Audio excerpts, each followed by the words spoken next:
E se eu lhe dissesse que uma batalha entre o bem e o mal aconteceu nos reinos celestiais, um confronto que poderia mudar tudo o que acreditamos sobre a nossa própria força? Imagine o arcanjo Miguel, um símbolo do poder divino, frente a frente com o próprio Satanás, logo acima da figura sem vida de Moisés. Este momento é mais do que apenas uma história. É um poderoso lembrete da fé que temos dentro de nós e das batalhas espirituais que travamos todos os dias. Você já se sentiu derrotado em suas lutas? Não se preocupe, você tem o mesmo poder para se levantar e resistir. Lembre-se, Jesus está com você nos seus momentos mais sombrios, abençoando com força e orientação. E ei, queremos ouvir a sua história. Compartilhe nos comentários de onde você é ou como Jesus tocou sua vida, e não se esqueça de se inscrever para mais conteúdo inspirador. Que Jesus o abençoe sempre. Na grandiosa tapeçaria da existência, onde seres celestiais e adversários seculares se equilibram entre reinos, o confronto entre o arcanjo Miguel e Satanás pelo corpo de Moisés se revela como um drama atemporal, imbuído de símbolos de guerra celestial. Uma passagem peculiar em Judas 1:9 chama nossa atenção para esse encontro enigmático, lançando luz sobre um evento carregado de profundo significado espiritual e riscos incomparáveis. Um confronto que vibra com ecos da batalha mais ampla em curso entre a luz e as trevas. Suspenso entre o temporal e o eterno, esse confronto celestial se desenrola como um campo de batalha etéreo sobre a estrutura do próprio universo. De um lado está Miguel, o valoroso arcanjo, que ao longo dos textos bíblicos tem sido retratado como um defensor dos propósitos de Deus, o capitão das hostes celestiais e um arauto da justiça divina. A estatura de Miguel se destaca não apenas como um anjo da guarda de égide incomparável, mas também como um símbolo de fidelidade inabalável ao decreto divino. Em oposição a Miguel, encontramos Satanás, o adversário, um mestre do subterfúgio revestido de arrogância, a personificação da rebelião que, ao longo dos tempos, buscou perverter os planos de Deus. Este encontro não se trata apenas de possessão. É uma reflexão metafórica do bem contra o mal, da verdade contra a ilusão, da pureza contra a corrupção.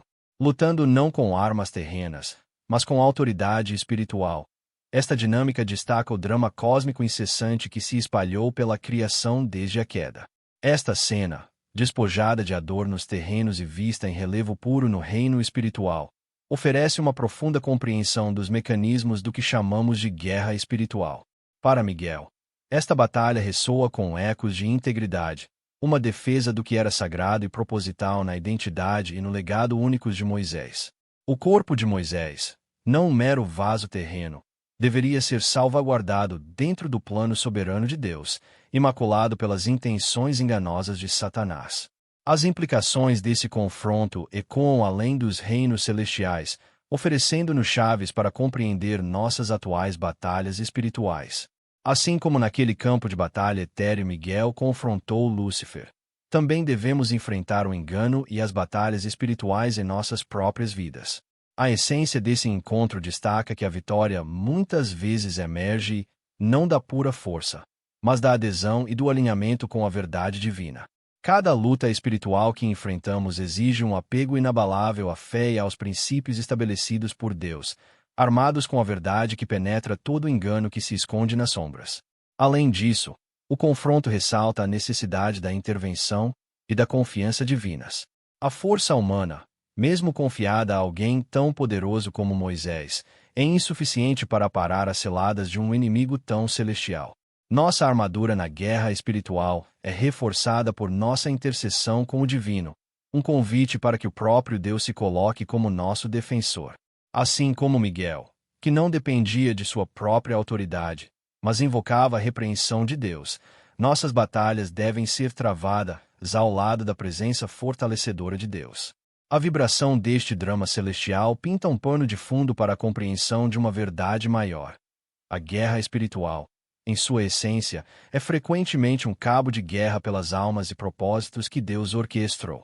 Dentro de cada dúvida sussurrada e conflito de consciência, reside uma luta por domínio. Este confronto entre Miguel e Satanás ressalta isso.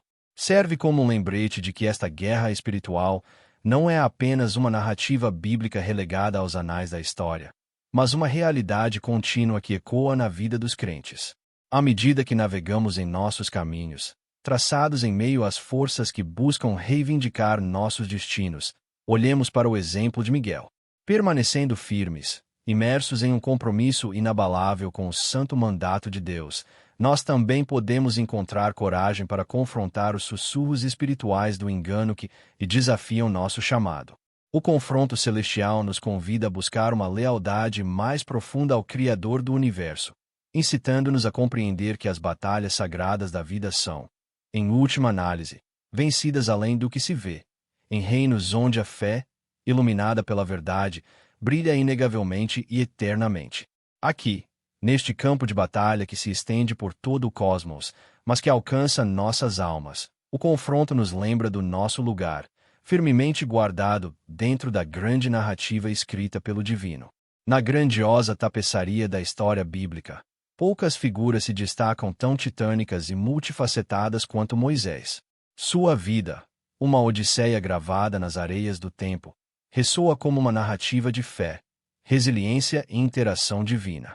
No entanto, em meio a essa narrativa, emerge a saga do que torna Moisés um prêmio disputado, uma história que entrelaça a liderança tangível com a luta intangível entre forças cósmicas.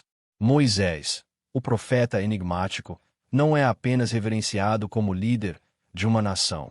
Ele personifica a quintessência da intimidade com o divino. Escolhido para libertar os israelitas, a alma de Moisés carregou os fardos de um povo que ansiava por liberdade.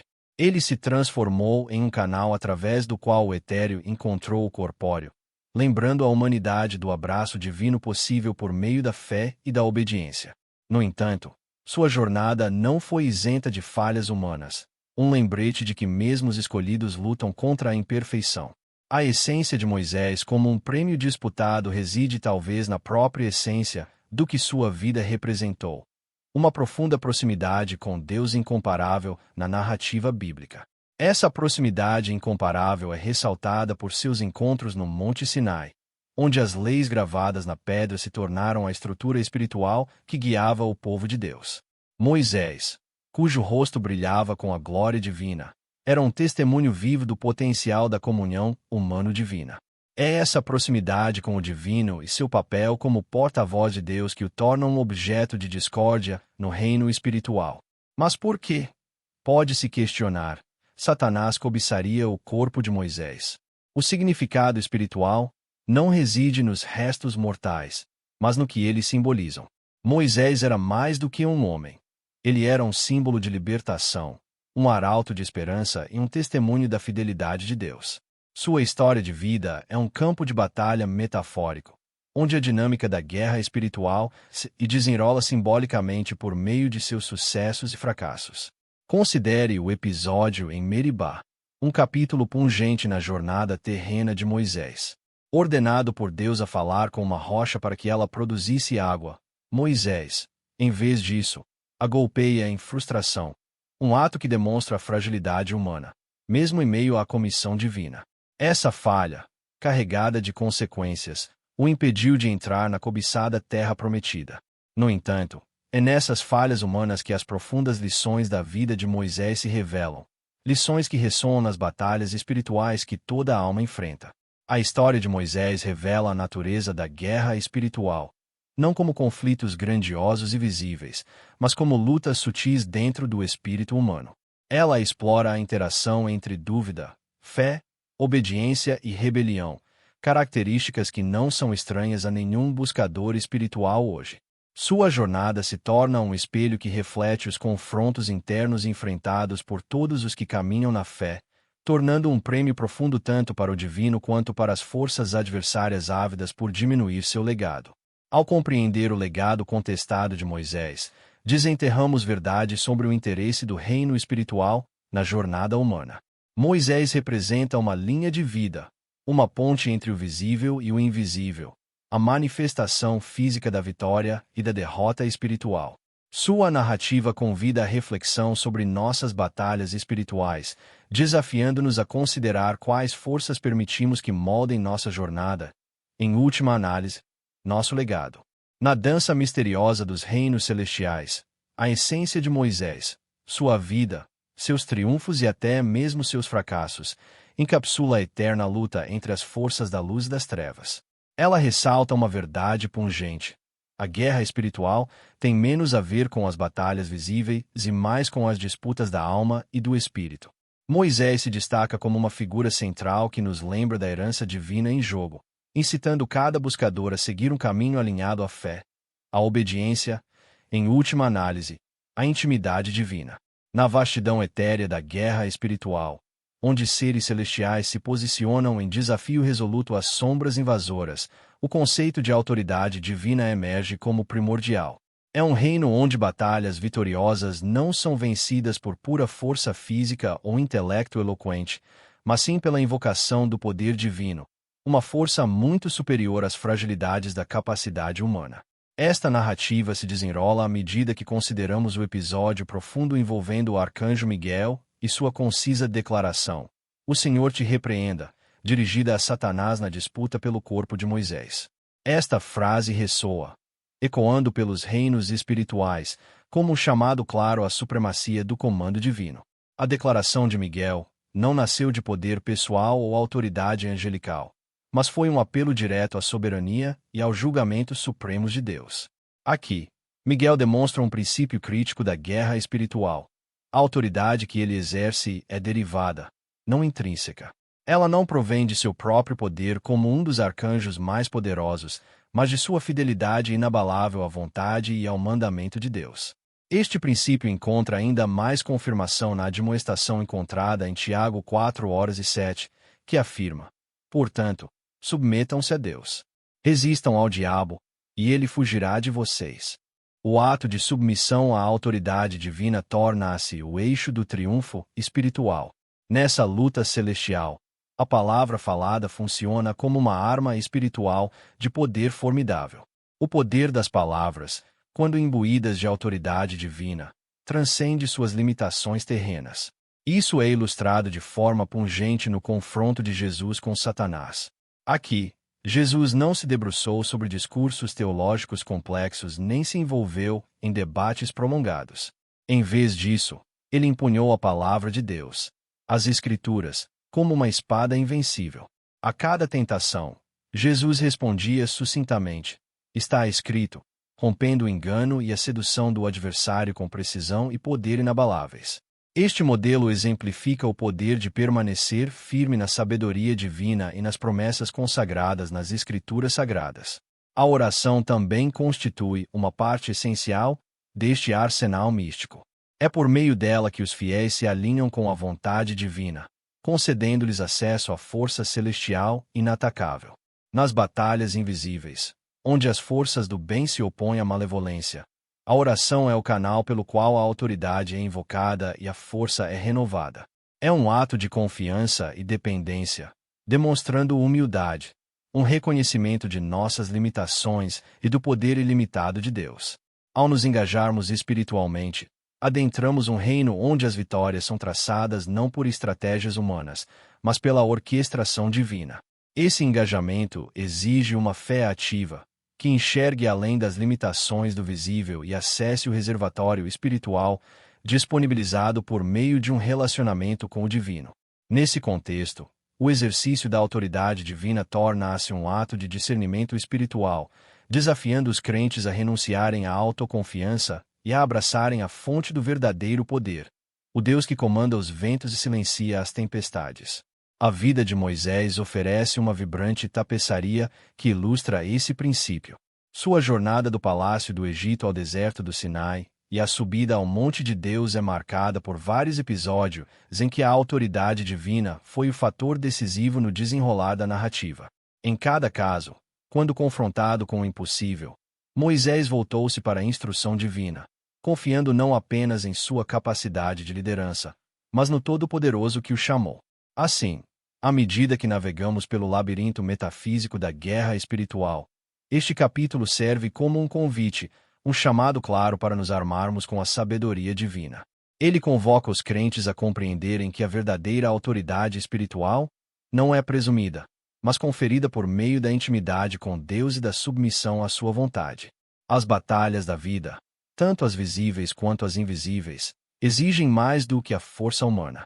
Elas exigem um emprego estratégico da autoridade divina, lembrando-nos de que, de fato, o Senhor repreende o adversário. Uma garantia de vitória ancorada na onipotência de Deus. Por meio dessa compreensão, estamos equipados, pois as batalhas travadas no reino espiritual ecoam pela eternidade, moldando destinos e anunciando o triunfo do divino sobre as trevas. Ao nos aprofundarmos no cerne da dinâmica espiritual, chegamos a uma profunda compreensão. O caminho para a verdadeira vitória muitas vezes não começa com a afirmação de nossa força, mas com a aceitação da humildade. Este é um paradoxo que está no cerne do ensino bíblico, mas reflete uma verdade atemporal. É por meio da humildade que os fiéis podem compreender a essência do verdadeiro triunfo espiritual. Em uma época em que o poder é frequentemente buscado na força e no domínio, é crucial revisitar a história da cruz e da vitória conquistada por meio da humildade. O apóstolo Paulo, em Colossenses 2:15, pinta um quadro vívido dessa vitória. E despojando os principados e as autoridades, os expôs publicamente ao desprezo, triunfando sobre eles na cruz. A cruz, símbolo da humildade suprema, demonstra uma vitória que transcende os conceitos terrenos de poder. Aqui reside a revelação de que o maior ato de humildade se tornou o maior ato de triunfo. A disposição de Jesus Cristo em se submeter às circunstâncias mais humilhantes desafiou a compreensão mundana de poder, revelando uma autoridade e força que residiam em sua humildade. A humildade é frequentemente percebida como fraqueza, mas, em sua verdadeira forma, é a pedra angular da força espiritual. Ao considerarmos nossas batalhas espirituais hoje, a humildade se transforma tanto em escudo quanto em arma. Ela nos defende contra a arrogância, uma abertura para ataques espirituais, e nos alinha intimamente com a vontade divina. Ao contrário do poder terreno, que tenta conquistar por pura força, a humildade permite que o crente conquiste alinhando-se à sabedoria e ao propósito de Deus. A narrativa do conflito espiritual muitas vezes reflete uma batalha de vontades, a nossa versus a das forças adversárias. Em um mundo onde a guerra espiritual é uma realidade, devemos lembrar que nossa estratégia deve espelhar a de Cristo. A humildade convida à intervenção de Deus, transferindo a luta de nossas mãos para sua orquestração divina. Ao admitir nossas limitações e buscar a sabedoria divina em vez do desejo pessoal, acessamos uma fonte profunda de poder que intimida o adversário espiritual. A humildade começa com a oração sincera, uma comunhão vital com o divino.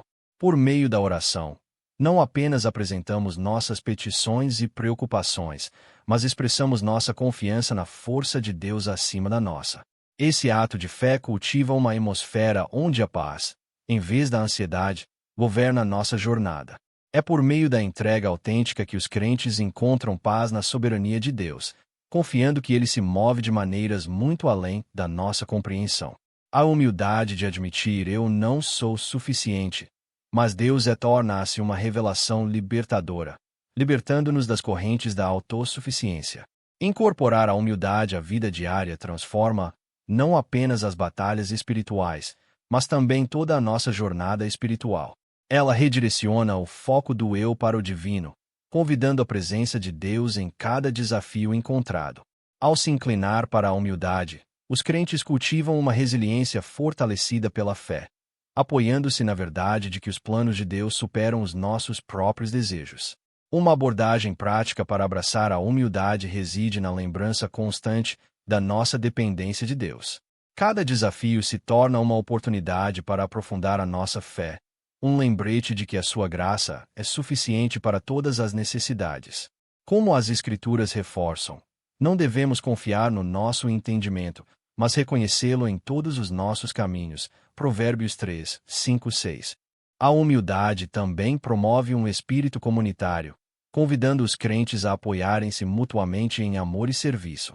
Ao nos humilharmos, criamos espaço para a empatia e a compreensão, enraizadas no conhecimento compartilhado de que todos dependemos da misericórdia e da graça de Deus. À medida que este capítulo se funde com o próximo, levemos adiante a essência da humildade como um elemento fundamental em nosso arsenal espiritual. A humildade não apenas empodera, ela transforma. Ela convoca os crentes a um relacionamento mais profundo com Deus, correlacionando-se com paz espiritual, força e realização. Essa escolha consciente de abraçar a humildade é um testemunho da nossa confiança no tempo e nos planos divinos, à medida que continuamos nossa jornada de fé e entrega.